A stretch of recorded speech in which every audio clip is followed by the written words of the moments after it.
Adjourn, and I call the honourable member for Braddon. Well, thank you, Madam Speaker. When I went to the people of Braddon to seek their vote at the 2013 federal election, I outlined quite clearly my commitments and goals for the electorate.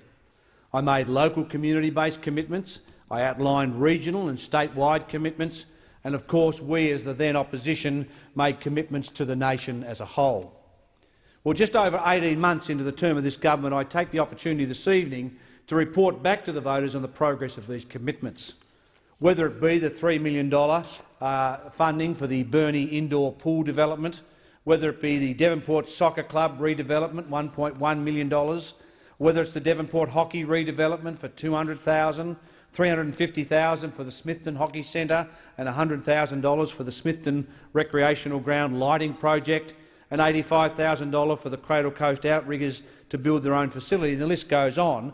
I'm glad to report to the electors in Braddon that each and every one of the local commitments that I made has received funding and are underway or are nearly completed. I said I would deliver these projects, and I'm delivering them to the people of Braddon, and I'm proud of that. I also committed to being a great supporter of the Green Army projects. Well, now, heading towards the third round of Green Army projects to be announced later in the year, I can say that 5 projects have been announced for my electorate and are either about to commence shortly or have commenced or have been completed. And the great news is not that many, but a number of young people have found full-time employment as a result of that program, albeit just a few projects.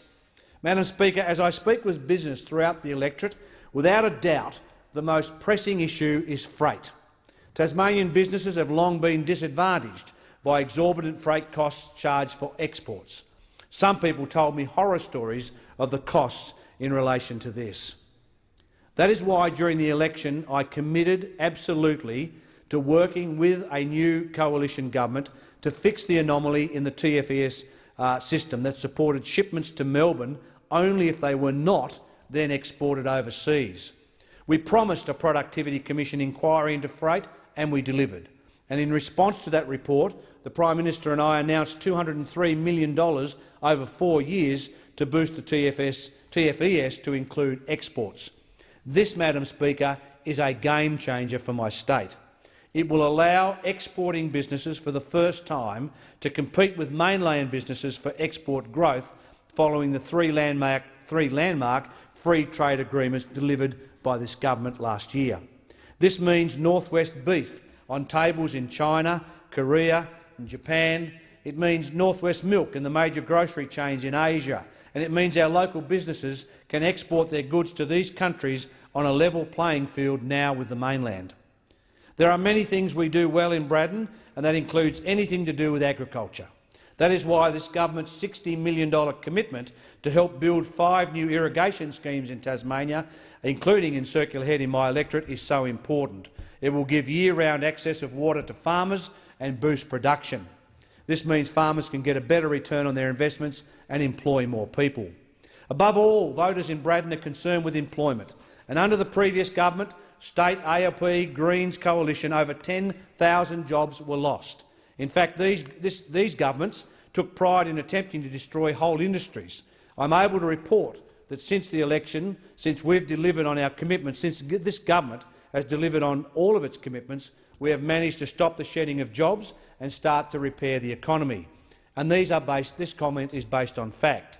Since September 2013 in Tasmania, full-time employment has risen by 7,700 and part-time employment by 1,300.